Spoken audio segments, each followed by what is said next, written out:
Welcome, everybody. I'm going to kick us off here for our Yamhill County Board of Commissioners formal session for October 5th, 2023. It is 10:02 in the morning, and Commissioner Sterrett, would you please lead us in the flag salute?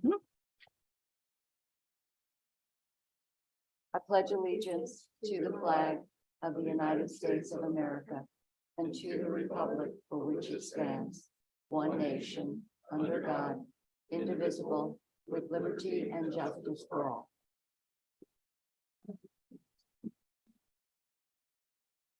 Thank you.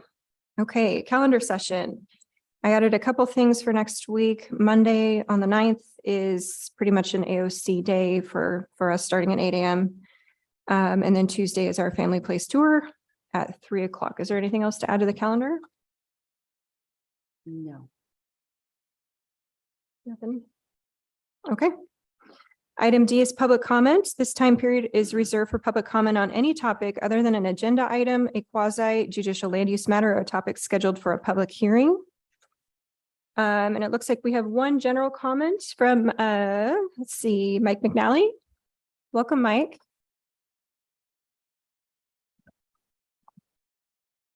Good morning. Thank you. Good morning. Appreciate this opportunity.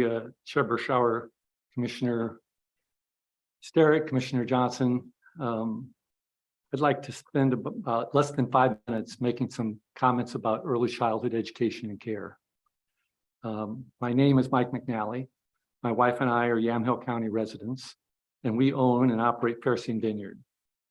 I am a founding director of the Willamette Valley Wine Foundation, a 501c3 affiliate of the Willamette Valley Wineries Association, which is a 230-member organization that promotes wines from the Willamette Valley.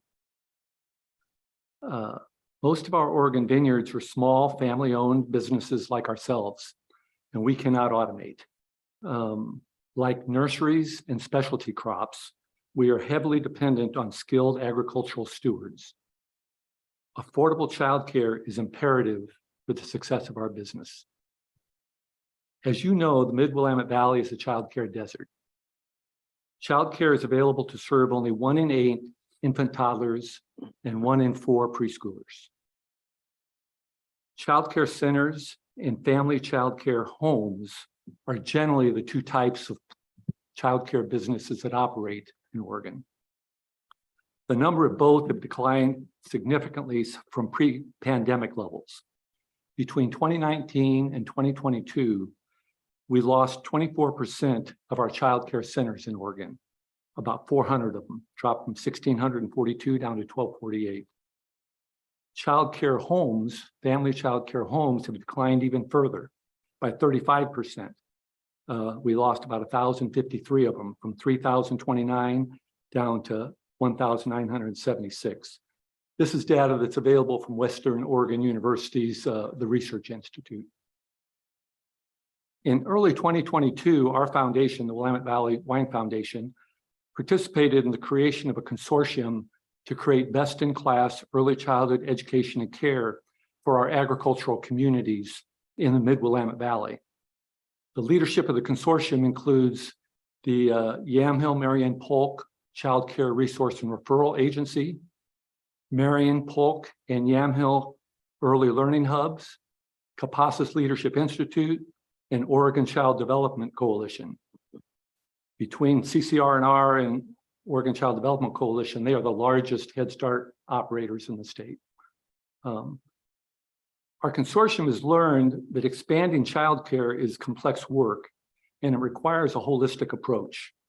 Thus, our consortium is focused on 4 key objectives: developing pathways for future childcare workforce that are accessible and affordable, including scholarships, developing both childcare centers and family childcare homes, providing access to curriculum and learning resources, and then the recruitment, development, and advocacy of these initiatives.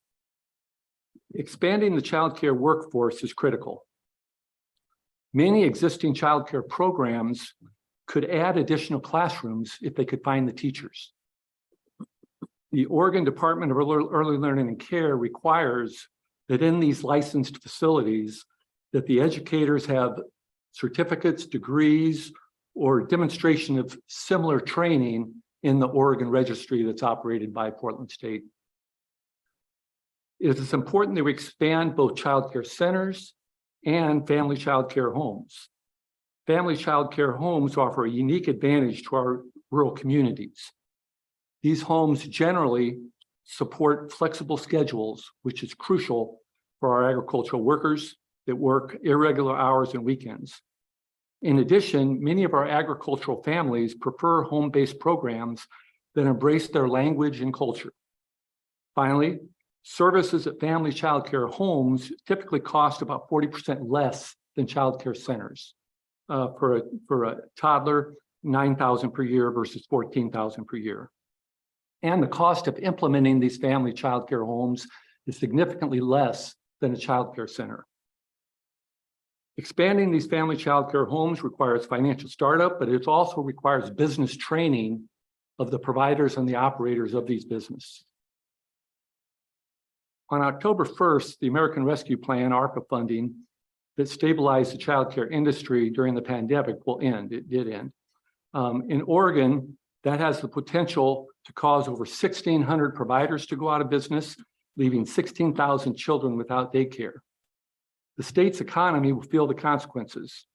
Oregon parents will lose $58 million of earnings because being forced to cut work hours or leave the workforce. Our employers will lose $55 million of productivity, and the state will lose $4 million in state income. This is data from the Century Foundation. In addition, this year, the state will institute a wait list for the employment-related daycare program. The employment-related daycare stipends support the long-term viability of programs, both child care centers and family child care homes. Loss of ARPA funds were supporting some of that funding, and they're going to have to implement that wait list. Our collective success in addressing childcare and early childhood education and the needs of our families and businesses requires the partnerships between private foundations like ourselves, public funds, and employers. Thank you for your commitment to supporting early childhood education and care. Thank you. Thank you very much. Thank Mike. you. Thank you. Appreciate it.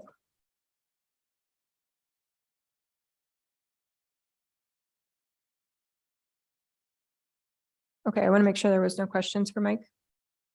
No, thank you. Okay. Thank you. Thank you.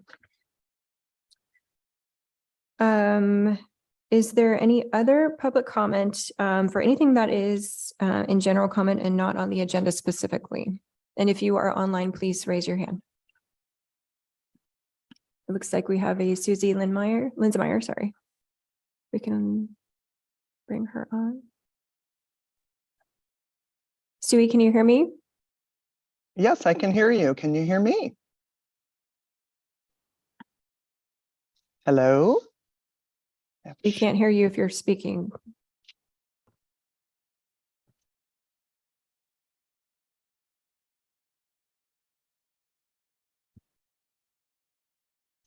Hello?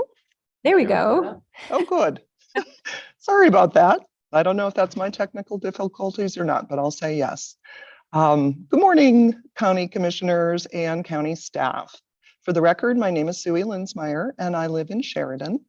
I'm the executive director of Head Start of Yamhill County, a member of the Yamhill County or the Yamhill Early Learning Council, and the chair of the Yamhill Child Care Task Force, which met for 2 years to review community trends, needs, and data related to potential solutions to support the expansion of early care and education workforce and the availability of childcare slots throughout Yamhill County. I want to thank Mike for his testimony because he was a very valuable part of our group. Our task force included local early childcare and early learning experts, people who know the Oregon Department of Education early learning and care requirements for safe and quality childcare programs, and experts who have successfully developed and implemented quality programs in Yamhill County. Our committee made recommendations to the Board of Commissioners based on the needs of our community's children, parents, current early learning providers, and employers in the community whose workforce relies on stable, safe, quality care. Our work was centered on solutions that would be funded by ARPA dollars administered through the county. Our proposal included the development of an early learning center for training and mentorship of new providers, an apprentice program to develop quality staff to support and become employed in current and potential local programs, including family childcare, and a business coaching opportunity to support in-home family childcare owners and center-based directors to develop and strengthen business practices to support sustainable, safe, regulated quality care. As a reminder, the participants in the proposed Build a Business program would receive seed funding for facility renovation, including permitting, staff wages, classroom furniture, liability insurance, outdoor play equipment, and other tangible items that impact the quality, safety, and success of a new program. I'm disappointed that the commissioners are delaying or diminishing the recommendations of our task force, which would result in the addition of 30 new early care and education staff to the local workforce, and between 146 to 240 new childcare slots throughout Yamhill County. I strongly urge you to consider any thoughts you have about rerouting those funds to one Yamhill County school district whose leadership has no recent experience in early care and learning, the business of childcare, nor a quality early childhood CTE curriculum, all of which take years to plan, develop, and perfect. Thank you. Thank you, Sue. Thank you, Appreciate Sue. it. Okay. Is there any further public comment? And if you're online, please raise your virtual hand. Okay, seeing none. We will move on to department updates. There's nothing today. Our work session is blank for today. Nothing on the consent agenda. And that brings us to, let's see, old business. H1 is discussion regarding the potential closure of High Heaven Road gates. And this is continued from September 28th of 2023. So just a quick update. Commissioner, I refer to him as still as Commissioner, former Commissioner Kula, is now coming on October 26th. And there was a scheduling conflict on the 19th. So he will be here October 26th now with a presentation. And we're thinking, 10-minute presentation towards the beginning of the agenda. So if we can adjust that on our calendar. And that's regarding the the planned bike track on BLM land up there. And then there is a draft board order in the packet that was added yesterday for consideration today about the closure of both gates during wildfire season.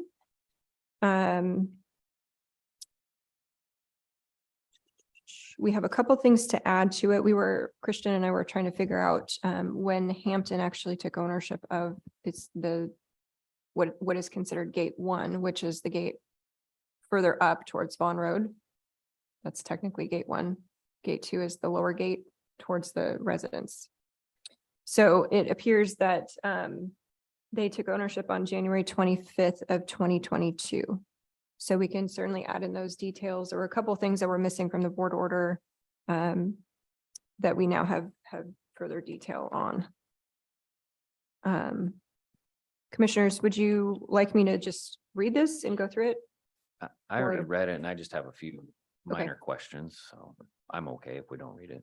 I'm Okay. okay as well. Okay, Question for Christian as well. okay, Yeah. sounds good. So my understanding was there was only a gate, and now we have 2 gates that we're under control of. There's 2 gates. So the one we looked at is gate 2, technically, that's Mhm. Warehouser. Yep. When we went up the road towards ball bearing hilt fire, And Vaughn, yep. there was a gate, it was open. Yep. It's identical to the first one. Yep. That's owned by Hampton, and they both have to be closed and locked. But we only have authority for a gate, which is number 2 gate, correct? It's Yes, just this will be in tandem, so whatever we do, Hampton has agreed yes. part of this to do with their gate then. but they still have the option to do whatever they want, open or close theirs. They do, but we want to make No, their gate is subject to the same permit requirements as okay. Hampton. Yeah, when our Warehouser, when the permit was issued in 19, it covered both gates. Okay. So Hampton, Warehouser, excuse me, at that time, the permit said construct and maintain both gates. And then at some point in the interim, in January of 22, it sounds like the land and the gate that had previously been either Warehouser or Hancock owned transferred to Hampton, but both gates are subject to the permit. And so both gates are subject to cost of installing the 5-tab system. Yes. I think we need to double check that because Hampton's under the impression that they can open and close their gate without authority. And that From was the my board. understanding when we first started this, and that's why for me at least, I was focused on gate number 2, which is the first one. I never really was focused, even though we drove through it to get to Right. the ball bearing site, really wasn't focused on gate number 2 Yeah, so if or you look, gate number 1. if you look back at the permit that was restated with conditions back in 2019, it permits for both gates. Okay. Yeah. Do you have that handy? Yeah.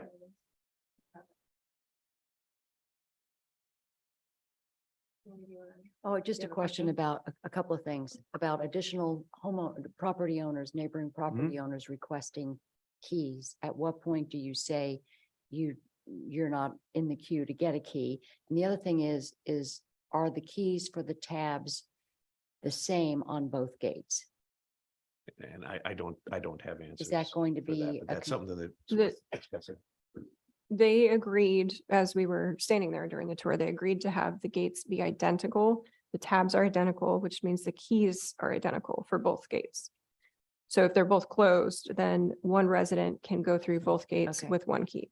Okay, and then the other requests, so if we do get requests, would the requests come to the county for additional homeowners? And how do we work that piece out? So there's some language in the draft about how the tabs would be designated.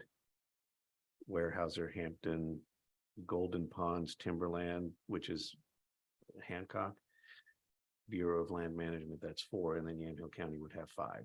And then under the Yamhill County tab, Yamhill County would be responsible for making sure that keys were provided to the Sheriff's Office, Public Works, Mac Water and Light, Fire District, and then the way the board order currently reads, other real property owners adjacent to both gates and other public entities. So it would be within, looks like all of that's grouped for the moment into the 5th tab that would be Okay. controlled by the county.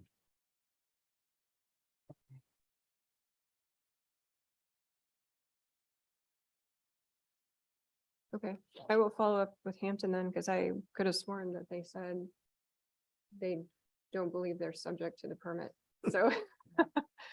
Which is Yeah. what I was going off of, but I see it right here, 2001. Yeah, it goes back to 2001, and then even before 2018, there was another board order, I believe it was in 2018, that transferred the permit from Willamette Industries to Warehouser. And ideally, the same thing would have happened in January of 2022, when Warehouser, I believe it must have been Warehouser because they had control of both gates, transferred land to Hampton. At that point, there should have been an update to the board order to transfer the gate permit from Warehouser to Hampton for that upper gate. Ultimately, it doesn't change anything for me one way or the other. It's all still the same access road. I just want to be clear because my understanding was a gate. My other concern will be this 5th key for Yamhill County. I was kind of hoping that the colored code system, if something went wrong, we know who opened the gate, but with the 5th key and then multiple keys for 5th colored tab, we're gonna get into a situation where as time goes on and it's not monitored, that the gate's gonna get left open. Who does it get left open by and who do we need to go talk to? It's gonna be harder to go track that person down. I don't have a solution for it, but it is a concern. Other than, Well, I guess there's- the neighbors could rat somebody out because If The neighbors anyone wouldn't knows. have, there would be no authority to open the gate unless it comes from us. Or if it's an emergency, is my understanding. So Mac Fire could open it if there's a fire. Or even BLM if there's a fire. I mean, BLM will have a key and fire district would have a key under our tab. That's the way it's currently Right. drafted. So it's not like it's gonna be open and closed multiple times a year. Theoretically, it should only be open and closed I'm once. just saying, if there was twice. a problem, somebody goes Right. up there, be like, hey, this is supposed to be closed, it's open, who did it? Mhm. If it becomes a multiple times that happens, I could see it becoming an issue. But I don't think in the beginning, I think we'll be fine, everybody understands, but as property owners change and, oh, here's a key, Mhm. it becomes more of a, oh, I can open that whenever I want, drive my car through. Right. I just don't want it to become that situation. And then Warehouser, I don't know if Hampton has a similar structure. Warehouser does have some private leases, I guess, that they'll manage. So I don't know to what extent those folks Right. and then you would don't- be in a Well, position but you're to gonna know that. open or tab. close, but those should, based on how this is drafted now, once moderate fire risk status is declared, it should remain closed. Right? That's the desire of the board, regardless of whether or not warehouse or lessees have a lease beyond the gate. The Right. gates are to be closed. Now, I don't know, and this may be something else to discuss with Warehouser, if it's okay for those lessees to open the gate, enter and reclose it to go and access their leased area. But the gate should be closed. That's my understanding of. Yeah, that was not the Discussion. intention, was to have people be opening and closing it. If it's wildfire season and we're at high risk, it's closed. And I think with the tab system, you'd actually probably have a better idea of who's opening. If it's open, you're gonna know which tab, Yeah, So, absolutely. unless So it's ours. mean, I don't know, Warehouser and Hampton presumably will be opening and closing it Right. all year round for their business needs to get in and out. Well, maybe. I mean, in wildfire season and it's shut, they're not allowed to do any logging or anything. So I don't Well, know. they won't I be don't know. restricted till it gets to. It's like there's one more stage above that before they start getting restricted. Level 3. In terms of the Okay. work they can do. Yes. Hmm. If I understand. And not everything is necessarily restricted to just logging operations, other treatments that they could be doing Yeah. in off season, Right. spraying, Road maintenance. road maintenance or even, fire patrol or security. Though that would be other reasons that, Warehouser, Hampton, BLM, for all those reasons could be going. Up and down there all Correct. summer long. Correct. Well, obviously, we need to have a conversation about that, but if it gets to the point where people are just coming and going constantly and the gates open for extended periods of time, I don't see what the point of this is. So I don't suspect that they feel that, I don't, Yeah, I think the intent No, and no, purpose please. of the gate is basically to restrict public access, unrestricted, outside of, whether it's for egress for those landowners or Yeah. for the agencies that are on that list because they need to get on the other side of that gate to do work. Yeah. Otherwise the closing of the gate is really to restrict general public access to that area. right. But my point is, I don't think that Warehouser is intending to leave the gate open while they're working up there multiple days or whatever, and then we see the public going in and out anyway. I just don't get that that's what they want. So, I've experienced it, I've been through that and, to where if they're working in an area, they don't necessarily leave it open for 3 days while they're doing work up there, but they may open it. They're working up on one of the spur roads. And so the gate may be open for that time period.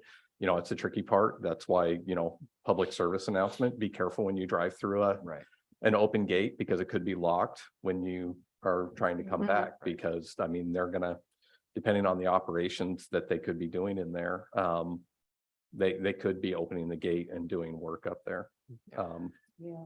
And they most might of leave it the- open, but not for a prolonged period.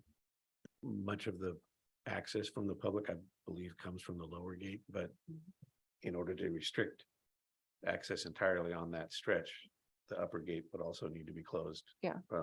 Otherwise, there's ways to get around and then back into that area.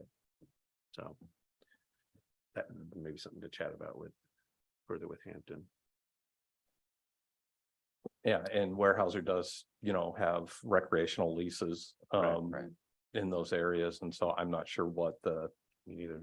restrictions are around that. I guess it depends on the activity, because I mean, even with high fire restrictions, depending on the type of activity, it doesn't necessarily exclude, it excludes fires and running equipment and things like that. But I don't have a lot of in-depth knowledge on what those specific lease agreements are covering or the types of activities that folks may be doing there, but that would be a question for Weyerhaeuser. And then one other thing we had just chatted about a little bit in terms of trying to control the number of folks with access under the county's 5th tab would be to have like a lockbox. And then you could periodically change the code to the lockbox and make sure that the people who are supposed to have the new code have the new code. So once a year or twice a year, you change that code and make sure that, Sheriff's Office, Public Works, Fire District, et cetera, have the latest code. But someone who had it a year ago or 2 years ago wouldn't necessarily work again if they'd gotten it from someone they shouldn't have or something like Is that. it I mean, a- that's maybe one way to try. Is this a lockbox that's directly attached to our tab, or is it a lockbox that then you pop another key and then Ken mentioned some familiarity then with somebody- lockboxes. I don't know how it the attaches to a tab lockbox, system. somebody opens it and grabs the key out of the lockbox, nobody puts it back, and so somebody's going up there every month trying to make sure the key stays in that lockbox. Maybe. Anyway, the good news is we can change it and I don't think we're gonna be able to outguess every issue Yeah. that's gonna Yeah. come up, and we can readdress this next year. Well, and as we talked about too, fire danger is lower now. So if it takes another couple of weeks or a month or two to get this Yeah, but I finalized, don't- we have time We could before next fire be at season. this for 6 months trying to figure Well, out and outguess. yeah, what somebody could I'm- do. I'm a bit frustrated that this is all now coming up now because we've spent 4 weeks on this almost. So how was it structured when they were closed before? Because I imagine this was also a concern They were then Locked open. No, They've no, been- No, before. before Oh, the, years ago. they were just locked closed. That I don't know. So was there concern or was there behavior where they were being left open a lot and the public was coming in anyway? I don't remember that being brought up as an issue, but at that time, it was BLM, the timber companies, and I believe we had law enforcement and Public Works had a key to that gate, and that was it.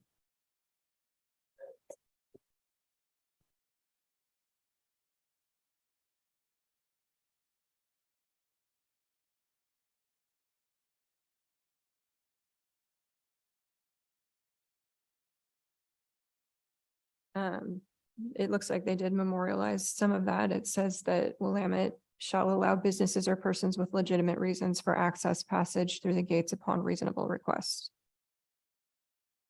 So I guess my concern is, do we need to include something to that effect in this board order that would govern access despite the fact that they're locked closed during wildfire season?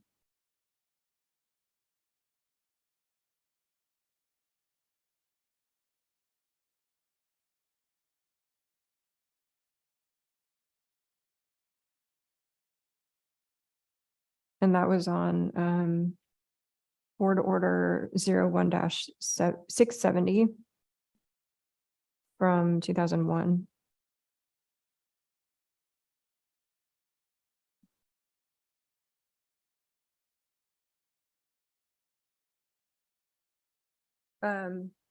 Okay, so the main concern is who's accessing it during this time? Wouldn't even say main concern. I think we could sit here and guess all day long what's gonna happen. I think we just readdress this in a year. I think we proceed with how it is. Other than maybe adding the language for warehouse allowing access for their business. So this would be a question for Christian in terms of those leases. do they supersede anything that we can put into place, and how is that addressed? I don't know. I don't believe we've had anything in the permit previously that addressed how Weyerhaeuser handled its leases, or the permit Yeah. didn't place any restrictions, as far as I know, on those lease activities. If there's a concern about Weyerhaeuser lessees accessing their leased property during fire season, that's probably a conversation we need to have with Weyerhaeuser. Yeah, I would think that in terms of their contracts, their leases, that would have to be, I mean, that could be something that falls under this general description that was in the 01 board order about the allowing business or persons with legitimate reasons for access passage through the gates. You know, if that's in the permit, then I would imagine that that's how Weyerhaeuser might manage access for their lessees. Okay. I don't want to just add stuff on the fly and then, Yeah, you know, I'd rather, because I'm concerned too, that we walked away with the understanding that Hampton didn't think they were governed by a permit. Yeah. So we need to make sure they're, Right. we share the same understanding. sure. So let's look into the Weyerhaeuser leasing issue. Do you And still then- have someone at Weyerhaeuser that, is it Scott Marlega? Was that the name? Was that the right Yeah. name? Scott or We've got Jody. 'em. Yeah. And then we'll follow up with Hampton about gate authority and then potentially add the language regarding access. I don't think that solves the tab issue, Yeah. No, but and again, we could be here we're for limited. 6 months trying to figure this out. I Yeah. think we just roll with it and see if something Right. arises, then we can address it next year and figure it out from there. Okay, But I think the main principle is there of during fire season, gates closed. I do remember the original time that I heard, and I did not verify this, and the reason I think it's only one gate is I was at a Public Works meeting and Public Works believes that that second gate or gate number one, the upper gate mhm, is not in our authority. And I heard that from Public Works. Right. So whether they know or not, I'm not sure, but that's where I heard it from. Interesting. Yeah. I'm not sure why that is, because, I mean, even It back in could have been just 2001. over the there were- years, somebody there were or two gates. Right. somebody, and that's. Right. and that's where what it was ended up being, reviewed. So. Could be. okay, so not that we want to drag this out another week, but I want to get it right. So let's follow up on these items and then we'll make some edits and we will bring it back on the 12th. Does that sound doable? So Oh, I got my That's fire right. chief interviews on the 12th, starting at 8:30. well, I mean, there's no rush other than we did put a timeline on getting the I gates think it's mostly retrofitted. worked out. I'm okay with how it is, so. I mean, if the board would like to bring it back on the 12th, if you're And I not can going to be also here, give there's still a my quorum. input to you. vote, but you could also delay it another week till the 19th if you. I'm rather be okay here. not delaying it. I Okay. can give my input if there is any to Christian and or Okay. Ken and Okay, so we will bring that back on the 12th. Okay. All right. Thanks for your patience on that. Let's see. I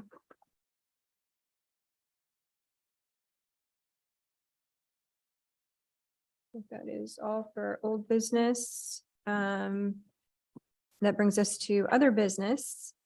And I am going to move up a couple things because we do have Director Beach here with us. So I'm going to start with item I7. It's consideration of approval of a service contract between the Yamhill County Department of Community Justice and 1002 Consulting LLC for the development of an equity action plan in the not to exceed amount of $21,450 retroactive to October 1st, 2023 through December 31st of 2023. And Jessica's here in case there's any questions. I do have a couple questions, so if you want to go on. And I know we've talked about this in other committees, but so we applied for what I guess it would be considered a data grant. We wanted the data behind this work. That was 35,000, I believe. We received the grant, and then now there's an issue with timing because we have to spend the money by December 31st. So this was kind of the pared down proposal to get us there where we can complete some of the work. Does that technically mean that we have to refund or return the other part of the grant? So it's actually a grant that allows us, we invoice, so we don't Okay. actually have it in our budget yet. Okay. It's a So- reimbursement. Yes, it's a Gotcha. reimbursement. Yes. Okay. Thank you, Chair. So I guess my concern would be that the finished product is that last piece that we're not going to be getting because we don't think we can complete it in time. So that's a little bit of a concern that we would go 2/3 of the way and then not get that last third piece, which is actually the most important piece. It's the plan. So how likely, how do you feel about the likelihood of that being a possibility, in the next biennium or whatever they go by in terms of funding? Thank you, Chair. I appreciate the question. I did reach out to the Criminal Justice Commission, and although we cannot continue to use the rest of the grant funds past date, they do anticipate offering the capacity building grant once again in this coming biennium. And the Okay. other possibility that I've considered to get us to the end product is if we have some justice reinvestment funds from this biennium that typically perhaps we don't spend, that we can request to reallocate to these efforts to finalize the product. Okay. And if you recall, commissioners, the first grant submission was actually requesting 25,000 for this intended work of development of an equity action plan. Now, I will admit to you, I don't really know what that looks like yet. I've never done this type of work before. This is a bit of an exploratory exercise, I think, for everyone involved. Certainly, we also had intended for 10,000 of the 35,000 to be used for training purposes. This particular consultant does not provide training, so her specialty is in development of this plan. But I mention that simply because even the Criminal Justice Commission doesn't necessarily dictate what this plan looks like, it doesn't provide a template. So it'll be an exercise certainly moving forward and seeing what we develop. Okay. Appreciate the clarification. Any questions? Yes, thank you, Chair. A couple of things. So this 21,450 will be designated for this particular contract for this. So the object of the game here is for aggregate data at the end of and what will you do with that data, number one? And the other thing is how much of that data exists in our own system? Absolutely. Great question. And so this is something that I had to understand too in discussions with the consultant. In terms of data, I don't think she's referring specifically to information system data like I thought. I believe that she's talking more about interviews that she'll conduct with various stakeholders, interviews with staff members, community members, and collecting data from those interviews and providing us then feedback on potentially moving forward with equitable practices in our criminal justice system. So do we have any indication that we're not practicing, I hate to use the word equity because that seems to have gotten an awful lot of, it's been, I think, misused, but have we any indications, or does the state have any indications that we have not treated people equally? And that's a great question, Commissioner. I think that is exactly what this grant is about, is exploring just that and confirming whether we do or whether we don't. And if we do need to make some adjustments to make sure that we're providing equitable services and practices, that this plan would essentially provide a map or a guide to making those changes in policy or practices. So I would say specifically, we don't know yet.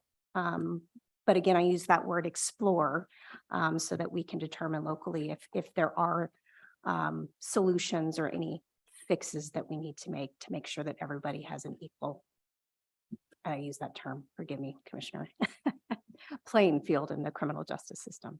The $1,200 to provide honoraria, I know that sometimes we have a hard time getting people to come and join in discussions of whatever we're trying to do. And so we give out gift cards.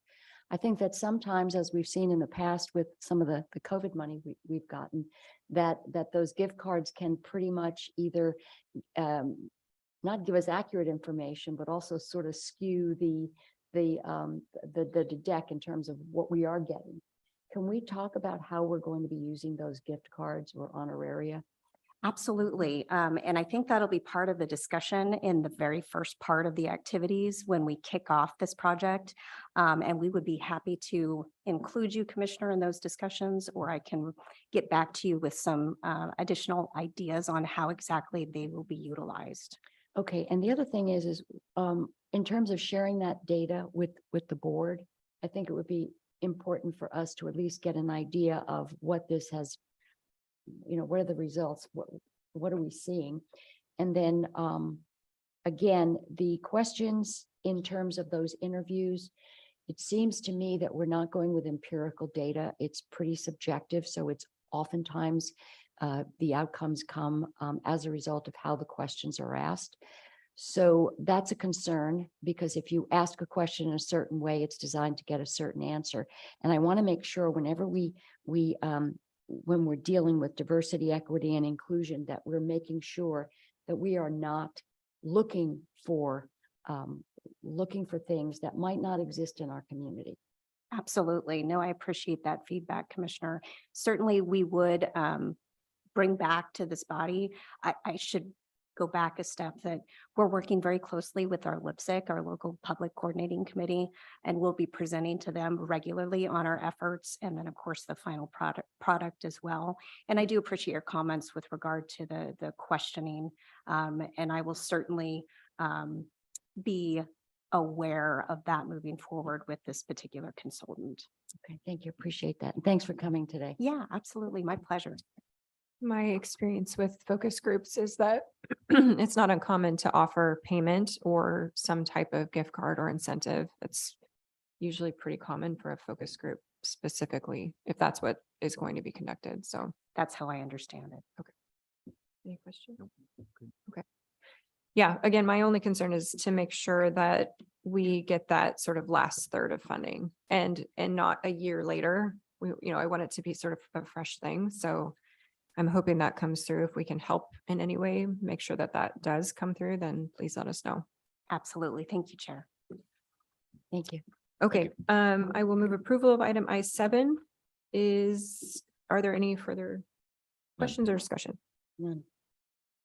Okay, all those in favor signify by saying aye. Aye. Aye. All opposed, same sign. Great, thank you. Motion passes. Thank you, Jessica. Appreciate it. Thank you. Okay, and then I'm going to also bump up item I8, which is discussion regarding childcare options in Newburgh-Dundee Public Schools. And this was added by Commissioner Starrett. And we also have the Newburgh-Dundee School District Superintendent Steve Phillips with us and Newburgh Mayor Bill Rosacker. Are you hoping that, oh yeah, come on up. Come on up. That's your cue.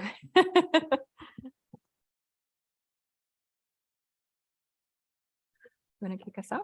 Okay. Okay. Thank you, Chair. And thank you, Superintendent and Mayor Rosacker, for being here. Appreciate it.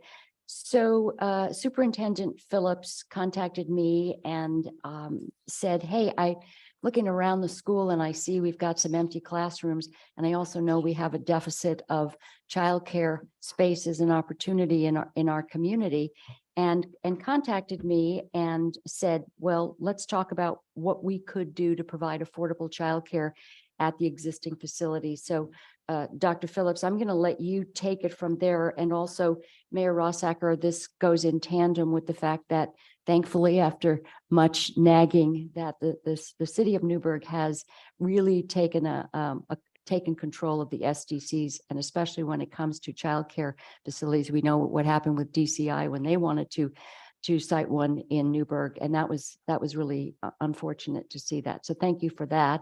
So how that would work out, what you would bring to the discussion. And we know we've heard from our Head Start and we've heard from Mr. McNally on some of the options that they have presented. So I think this is a good time for us to explore all cost-effective options and look at how we can move forward with something that will actually get us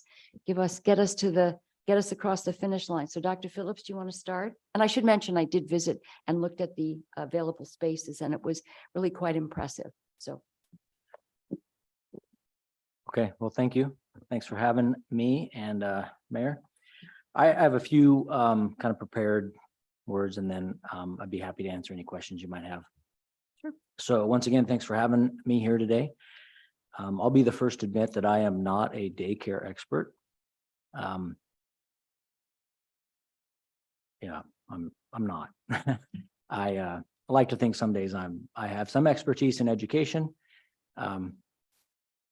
But bottom line is I live in Newburgh. I'm a dad. I'm a neighbor to a lot of people who talk to me constantly about the lack of daycare.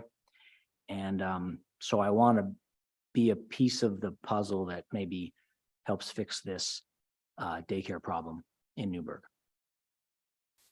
Two main reasons it drives me is I think our families need it and I think our business community needs it. So as the Newburgh Dundee Public School Superintendent, I do have access to pieces and parts of the solution that the typical Newburgh resident probably doesn't have access to. For instance, we do have space. As Commissioner Starrett mentioned, we currently have 2 empty classrooms in our district. And when Dundee Elementary is built and moved into less than a year from now, we'll have another classroom in Dundee. And I really like that idea. I like that we can serve Dundee as well as, or we can be a piece of Dundee as well as Newburgh. The elementary, we have 1 empty classroom at Joanne Austin Elementary. And I have some pictures of that I can share with you. And then we have one empty classroom at the high school. They both have interesting positives. And I guess someone could, probably an expert in childcare could probably say they have some interesting negatives as well. I'm not sure. But I can tell you the JA classroom has its own entrance to the outside. It's right by the roundabout where buses and parents drop off kids. So it would have its own entrance. It's in the building, but it has a separate entrance. So that's convenient for parents picking up kids and dropping off kids and that's a great one. The high school is a bigger space.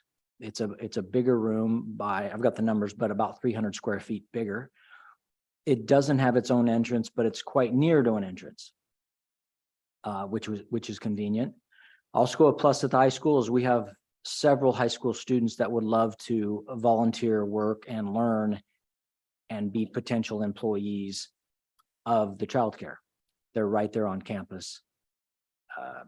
Our principal tells us that they are asking her quite often, when are we going to get childcare again in our building so we can work in that like it used to happen. About 5 years ago, Newburgh did have a program called Great Expectations, and it was a childcare program at the high school. It went away for, I'm not exactly sure, but it's no more.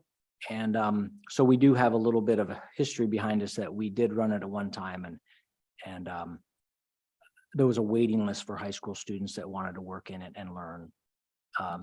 We have articulation agreement with PCC that these students will get community college credit in early childhood while working in those. Those credits would go directly towards a certification.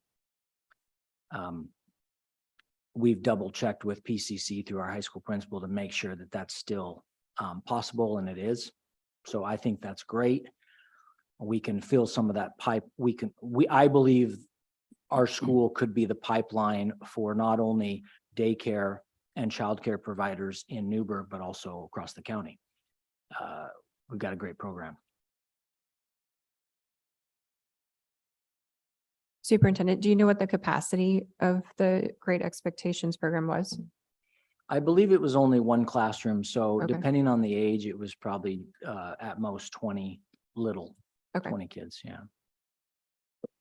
I am aware that from what I understand, is if the child is 6 weeks to 18 months, typically that's a classroom of only 8. Mhm. And then from 18 months to 3, it's also only 8. And then 3, 4, 5, you can get up to 20. And I Okay. think it was more of the preschool ages. Okay. Excuse me, Superintendent, if you had students who were on a career path, were getting credit and were getting on track for certification, you would pay them, correct? They would be paid minimum wage? Yeah, I would like to do that. We currently have a program, we call it our cadet program. High school students that have room in their schedule. Last year, we did it out of necessity. We had a lot of instructional assistant positions we couldn't fill in our elementaries. So we asked these students in the high school, rather than take 3 classes of weightlifting or office aid, why don't you come down and help us at the elementaries in our classrooms, small reading groups, of course, under the direction of the teacher, various things. And so we had about a dozen, 1 boy, 11 girls, but we had a dozen students that came down and worked in our elementaries, and we paid them minimum wage. We made an MOU with the classified union to allow that to happen. Because rightly so, they were afraid that some of those jobs were going to be taken. The great news about it is 8 of those students graduated, and 4 of them are now full-time employees for Newburgh. That was a benefit that we didn't anticipate. Pretty happy about it. And so we are doing the cadet program again this year. Students are loving it. Principals are loving it. Teachers are loving it. It's a great program. And we do pay them minimum wage. So you'd have to have, per certification requirements of the state, you'd have to have 1 teacher, which is paid differently than the teachers in the elementary school. So a childcare teacher is on a different pay scale. Correct. And then so in terms of cost effectiveness, you wouldn't be having to pay a teacher's salary. You were paying a childcare teacher, and then the subsequent, the aides, the cadets, the students would be paid at a much lower rate and also getting credit and on track for a career. Correct. And I'll be honest, there's ratios involved, it has to be 1 adult for every 4 kids at the little, all that. I don't know all the ins and outs of that, but I can tell you we will have several high school kids that will be able to come in and help and lower the ratio and improve the quality. Yeah. So I think the thing that I like to think I bring to the table, or the Newburgh Dundee School District brings to this table, is just a willingness to partner. As I said before, I don't have all the answers, but we have some space. We have caring adults, and we want to partner with anybody that wants to partner and to help us relive this need. I do think we owe it to the community to look under every rock. And that's kind of what we've done. My last comment would be, over the past few weeks, I have met with Newburgh City Council members, the mayor, Yamhill County Commissioner Sterrett, my own administrative team and staff, some of my own board members, administration from YCCO, from SEDCOR, from ADEC, from CPRD, from MWVCAA. Can't remember what that means, but Willamette from them. Valley Community Action Agency. Representative Anna Scharf, Willamette ESD, Northwest Christian, other local childcare providers. And maybe the most important for me is I've met with my neighbors that tell me every day, I don't know what I'm going to do.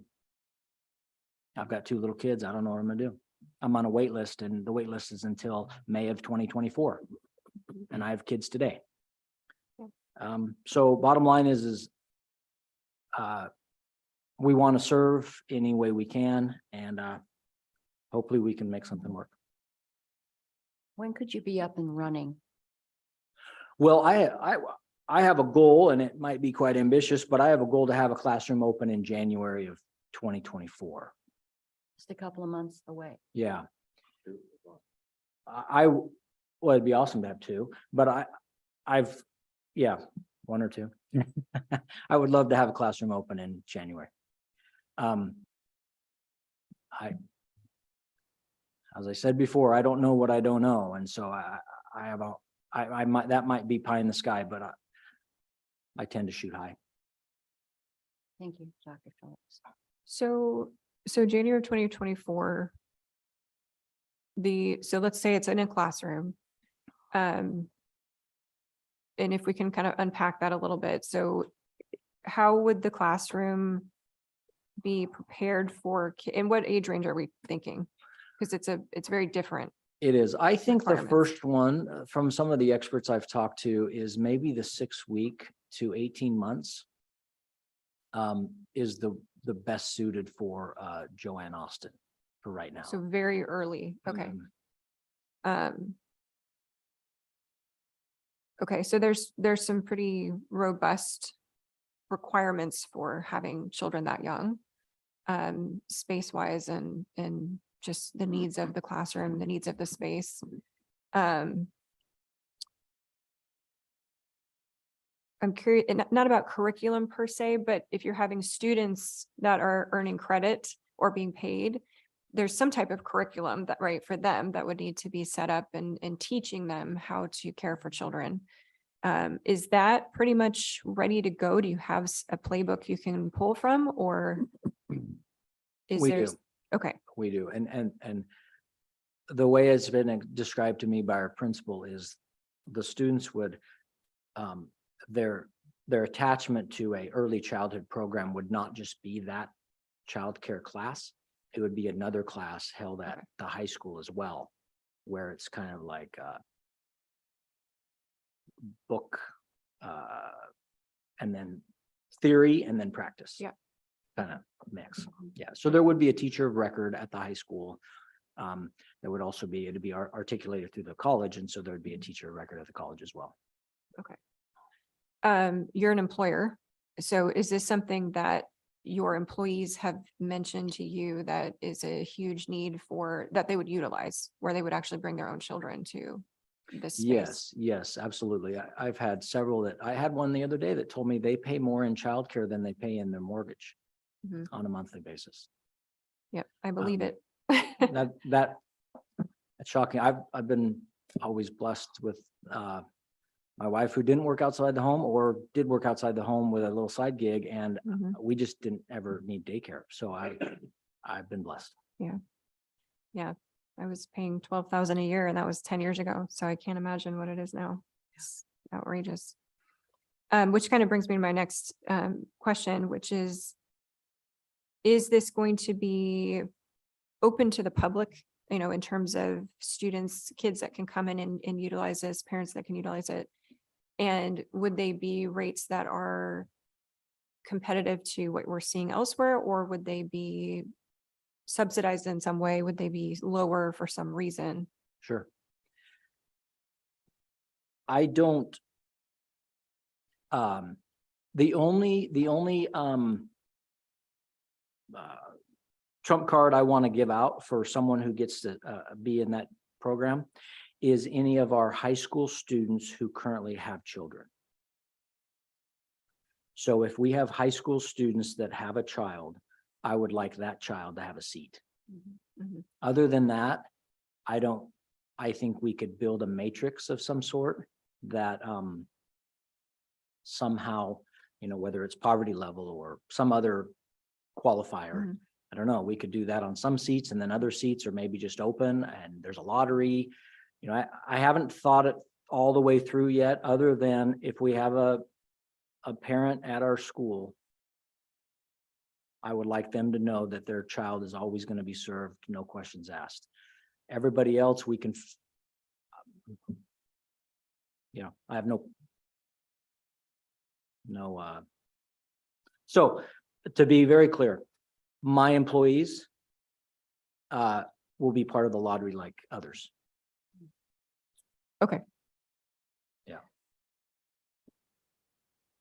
Okay, and so then the teacher or the adult that's overseeing that program would be employed by the district, would be a district program. True, yes. Okay. Now, I mean, we're still kind of building this, and so if there's another model out there that makes a lot more sense, I'm all ears. But that's, yeah. The Bear Hugs program at McMinnville, are you in communication with them? Mayor? Can I interject here? He's been dying to speak. I'm sorry. You've been dying to say something. Oh, yeah, unfortunately, Dr. Phillips has been out of the country in the last week or so, so we haven't been able to talk about the logistics since our meeting at the two schools in question. I'm new to politics, but I have been watching government all my life, and it seems to me that government is best at spending money. And the results from spending that money is a lot of times very dubious. We in Newburgh are changing that model, and I have been hearing since COVID, that everybody needs childcare. My wife, by the way, runs a preschool and became a childcare provider during COVID for the essential workers. So she knows quite a bit and has been helpful here. Since we looked at the 2 rooms that the school district has graciously offered for this purpose, I have learned quite a little bit. If we cater to students from 2 years of age and older, those rooms are ready right now. It's just a matter of submitting the plans. They will meet the plans. I'm sure there may be some minor modifications to the plan, but not necessarily to the building. Now, when you're looking at the very young children, then there are other requirements and it may be a little more expensive. But I feel like we could have a class of 2-year plus easily by the end of the year, if that meets the school district's timeline. And that room could handle up to 30 children, depending on various factors. Let's say 20 to 30 children. Besides this, the our city council has taken this on. Actually, this was what started our conversation about how to do this. We have created an ad hoc committee, and we are going to, we're already working with SEDCOR and of course the employers in Newburgh. But we also intend to make some of the other mayors through the Mayor's Association in Yamhill County part of this committee, so that this could be duplicated all over the county. I have already talked to Mayor Drabkin. This has finally got to the question that you asked. I've already talked to Mayor Drabkin about this general subject, and they have the same issue in McMinnville. School enrollment is down. They have classrooms, I'm sure, that are available that they could use for this purpose. And I will bet that every city in Yamhill County has at least a classroom that could provide childcare. What a gift. We don't have to build a building. We don't even have to talk about the SDCs that we're not going to charge in Newburgh. We can but- celebrate that though. What's that? We can Oh, celebrate with you. absolutely. Yeah, and hopefully the other cities would adopt this. But these could become training centers. I heard the other presenter talking about training people to run daycare in their home. And by the way, with the laws in Oregon, that is a very viable option. In fact, it's becoming the most prevalent type of daycare. They can have up to 10 children in their home, and they don't have to meet all of the requirements that the school district will.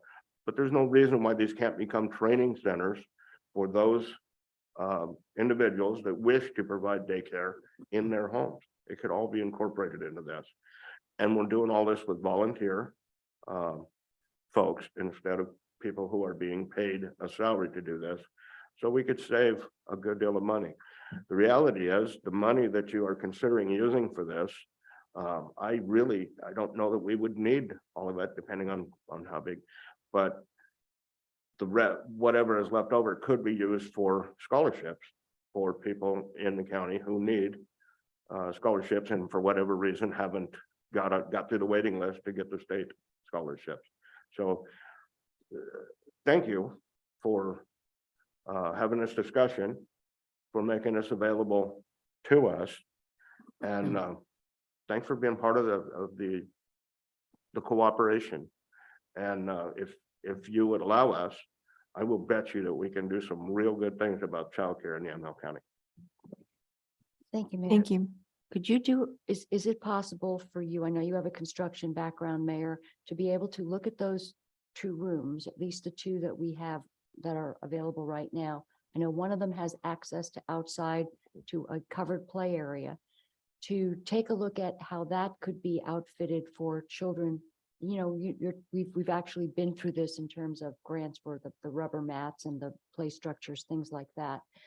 To make that available for children in that room. And then also there was a question about the bathroom facilities. I know that was one question we had. Would they use existing facilities or would they need to have the sort of miniature version of the various toilets and things? Is there a way that you could perhaps look at that, what that would cost? And then Dr. Phillips, maybe pencil out what you would envision paying your well, that isn't something we would have to worry about. That would come out of your pocket. But the scholarship portion of that, a lot of folks qualify for childcare subsidies.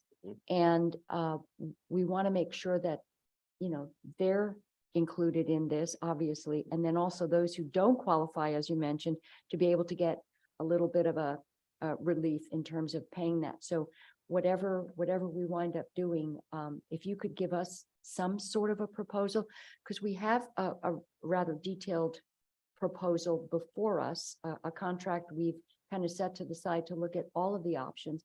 And maybe there can be a collaboration with the folks who put together programs and that type of thing. And I like to explore that, but I also know that time is of the essence. We've sat on this for a while. We have over $2 million. I want to make sure we use every penny wisely and not spend any more than we have to. And so that's why I appreciate what you're bringing to this discussion. If I could add, I didn't get to all your questions, I think. Cost wise for families, we would plan on being state certified so we could tap into the employment. I can't remember exactly what it's called, but the reimbursement. But I don't, as a district, I don't need this. I don't want this as a revenue stream. Obviously I can't go in the red. Our mission is K-12. So going in the red isn't really an option. I need to be in the black. Also, a reality is our 2023-24 school year, the budget that we're living in right now, there's not a penny set aside or line itemed for daycare. So if we truly, if my goal is your goal, if standing something up sooner than later is a shared vision, a shared goal, we don't have anything in the budget for that. Because, yeah, and I just want to, and so, you know, that's just reality. It's not there. When it's up and running and whatever it takes, you know, I would hope we can, I do think we save some money because I see ourselves as a backbone organization. We already have a fiscal department. We already have an HR department. We already pay the light bill. We already pay the water bill. There's a lot of those hidden costs that, or soft costs that aren't raw employee that we would just absorb. So I do think we could be a pretty good alternative. I also, I do want to be, I hate to use the word cheap, but I do want to be a cheap alternative. I want families to be able to afford to send their kids to our daycare. And I've been asked, well, the problem with that is you might run some out of business. That's not my intent. I have no interest in that whatsoever. I think the desert is dry enough that there's room. Yeah. So.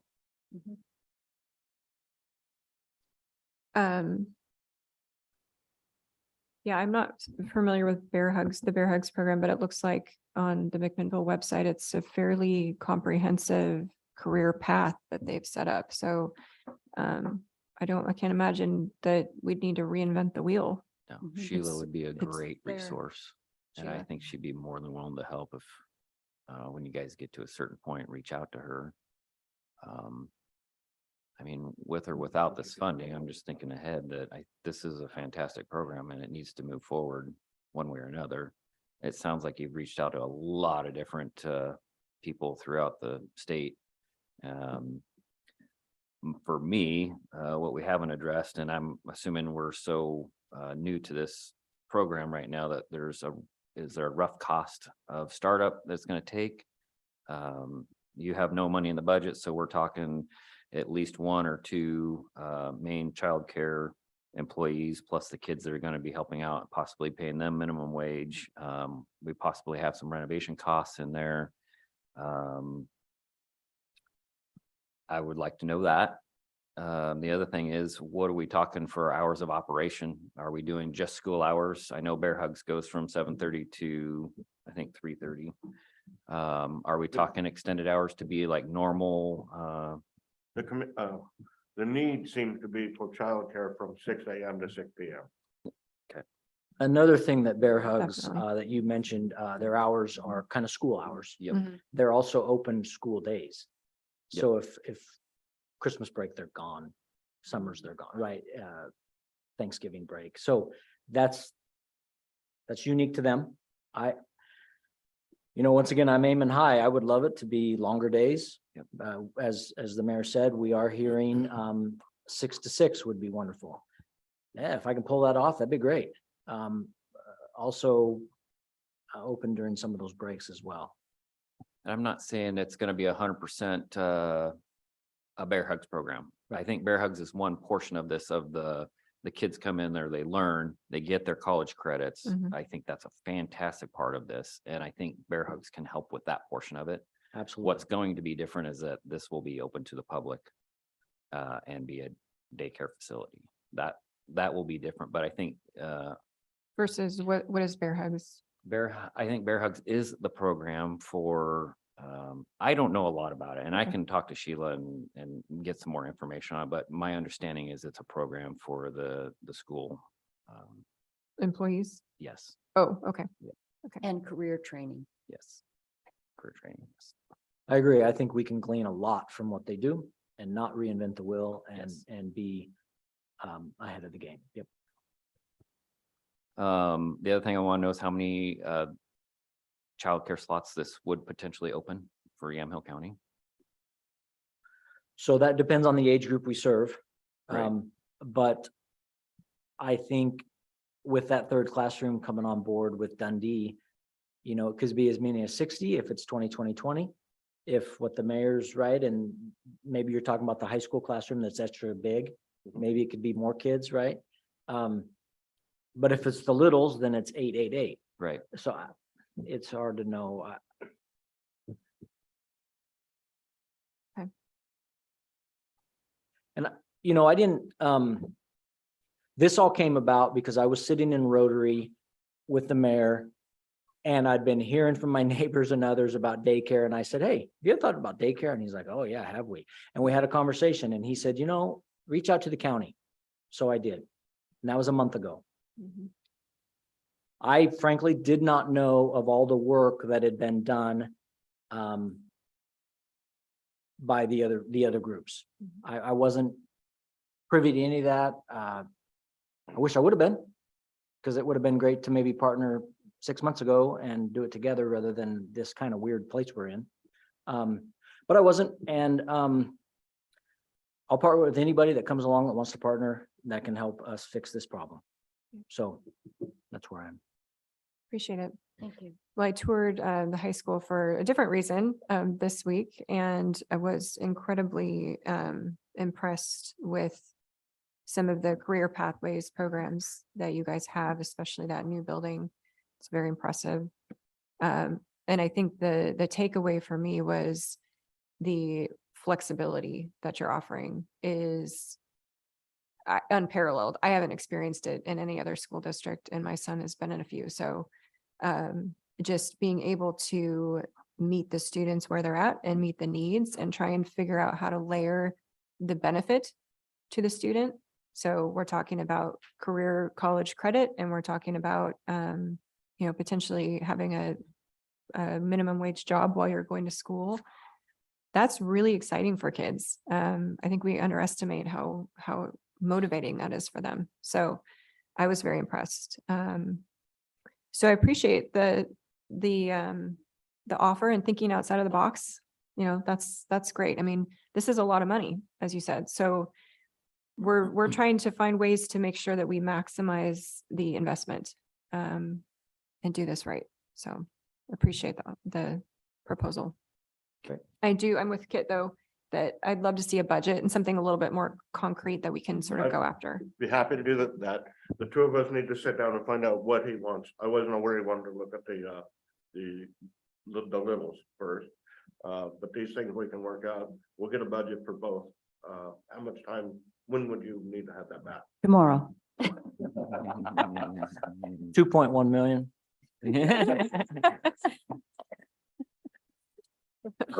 If I could, I can share some photos with you if you'd like from the Oh, rooms, sure. if you haven't seen Yeah. them. And I wasn't really sure how many to bring, so I've already seen them, so you can share them with.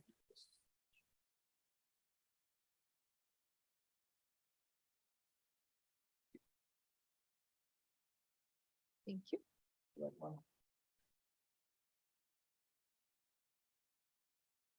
Our administrator. Yeah. Carolina. Thank you. This is space at the high school. And it's 24 feet, 24 and a half feet by 46 feet. So it's a little over 1,100 square feet. This is the one with its own entrance? No, No. Okay. it has a close entrance, but not its own. Okay. So that's at the high school, 1,127 square feet. This next one is at JA. And it is just shy of 900 square feet.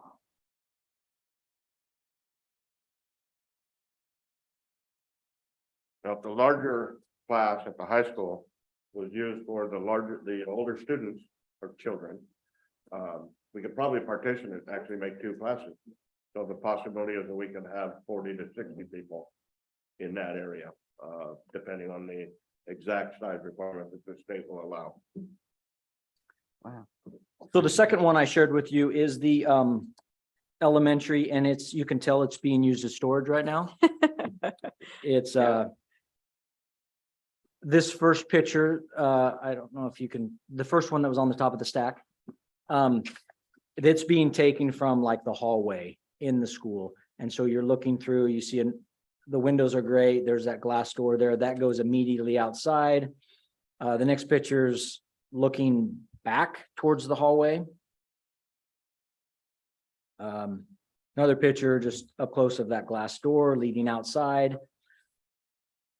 Then a nice picture of the outside looking back at that door. And another picture of outside. So you can see we are right by that roundabout. I really like this space. The access for parents and because I would like to keep them as separate as possible, meaning we do have the backbone organization of the school itself, but I like the idea of the parents and the little kids having their own door and not going through the main office and stuff like that. What's the fenced area and the little storage shed that's there? What is that? That's Utilized that for? opens up to a big playground.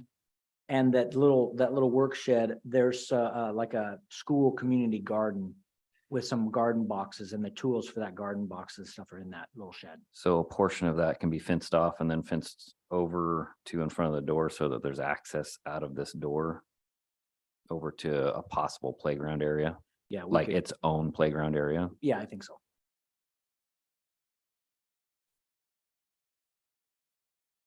Mayor, can you include some of the outside play area options?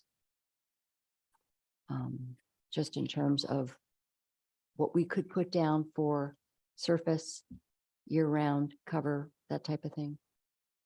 Certainly can. Just so you know, with the older students, playground is not required.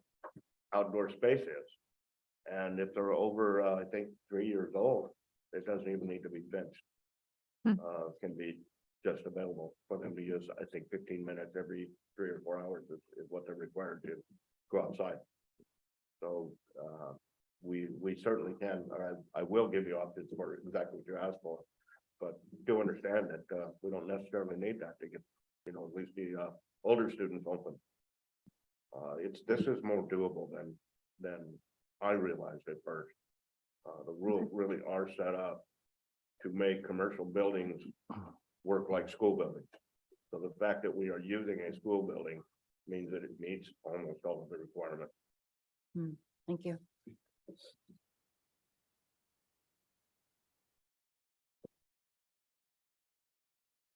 Okay. Well, thank you. So it sounds like there's some follow-up that we can do. Timeline wise, did you have a thought in mind for follow-up? Maybe you should ask Kit. Obviously, time-wise, I know you've got some constraints and we obviously would love to get something at least further along in a discussion and consider all our options. So anything you can bring us, whenever you can do that, the sooner the better. I'd also like to know a minimum to get, if we're shooting for like a January or something, I'd like to know a minimum. So it'd probably be like, for one ideal room, if we picked it, construction costs to reconfigure the room if it needs to be, construction cost to have an outdoor play area, and then employment, what it would cost for that, just at a minimum for one. The only reason I'm saying one is that maybe it's quicker to get a time frame, because we're up against, I think, some different dates here to get funds out. If we can just at least look at the bare minimum of where we're at here, and maybe there's something where we do both with who's already proposed, and then something like this. I don't know. I just want options, I guess. Okay. I'll make sure I get that to you quick. All you. right. Any further questions? Thank you both. Yes, Appreciate thank it. you for coming. Thank you very much. Thanks. Appreciate it.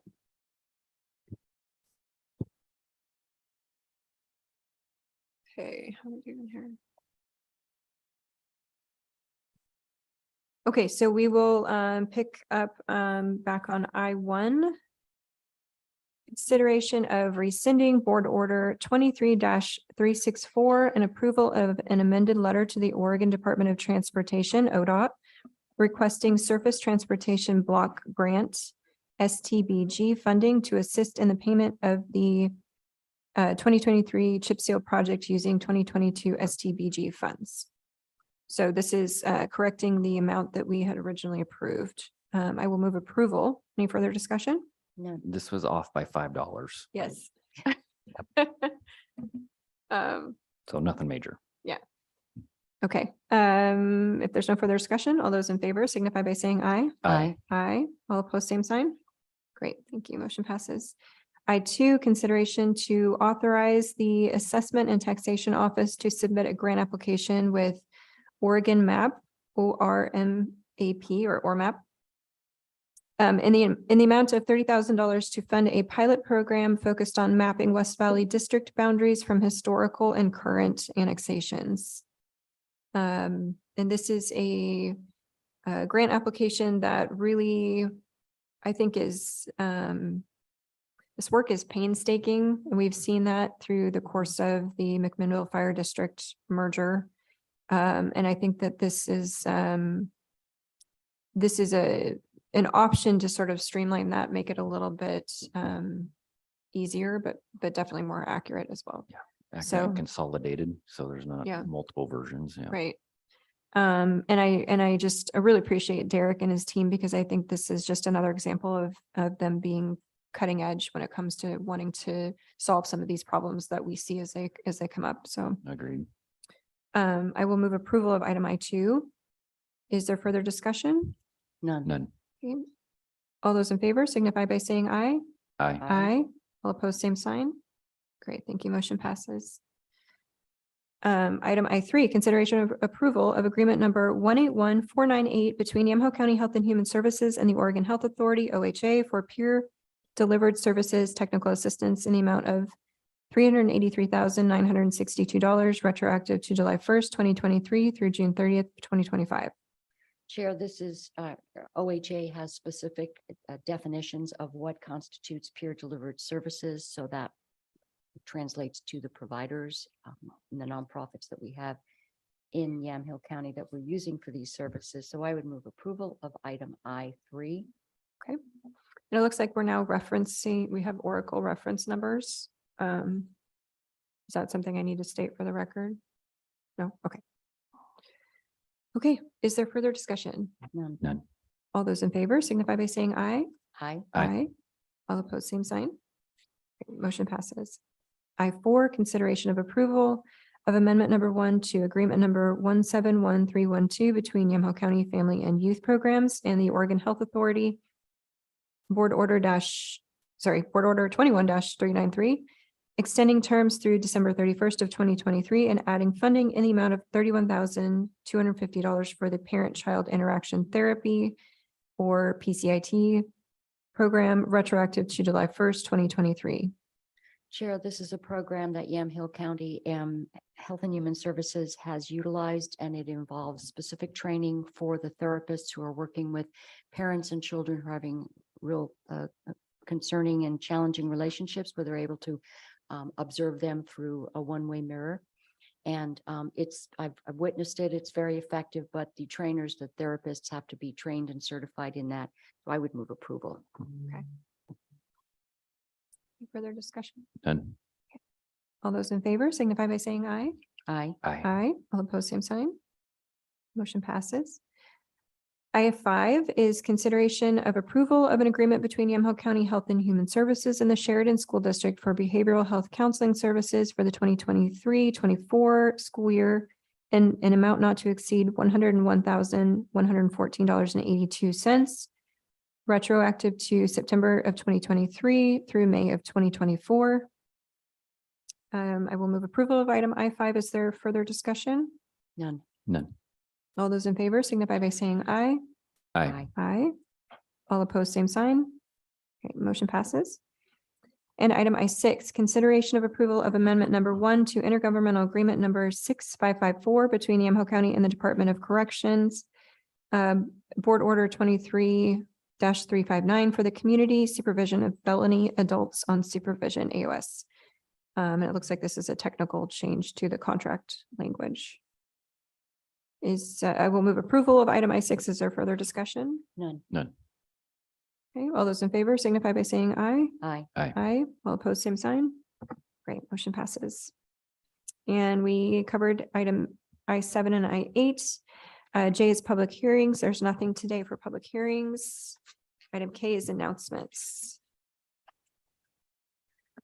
Chair, just a couple of things. We had a 4-hour meeting, AOC, HHS, with county commissioners from all over the state, addressing some of the issues we have with Measure 110, aid and assist, funding, those types of things.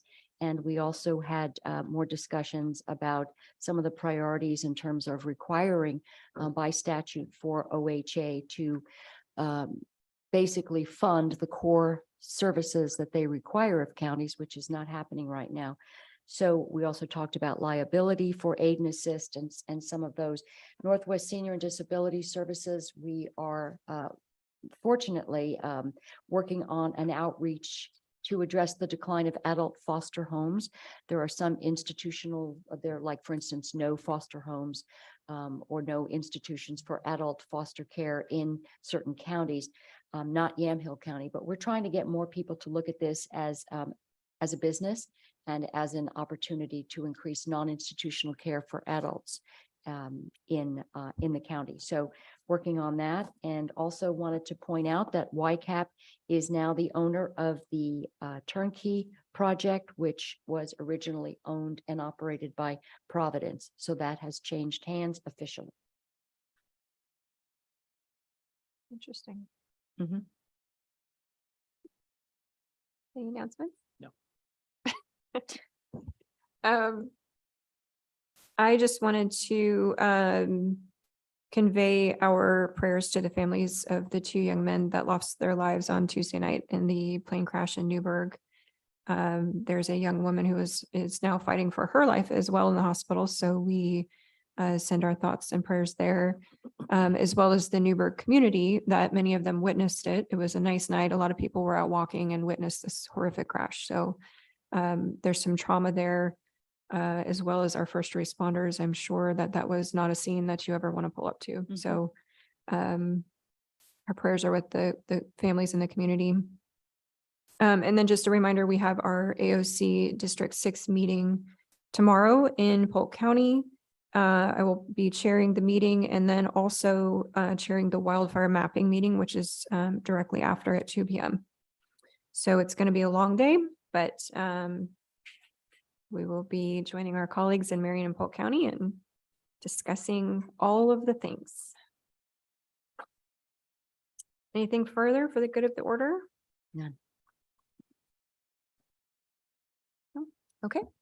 I will adjourn the Yamhill County Board of Commissioners formal session for October 5th, 2023. It is 11:32. Thank you.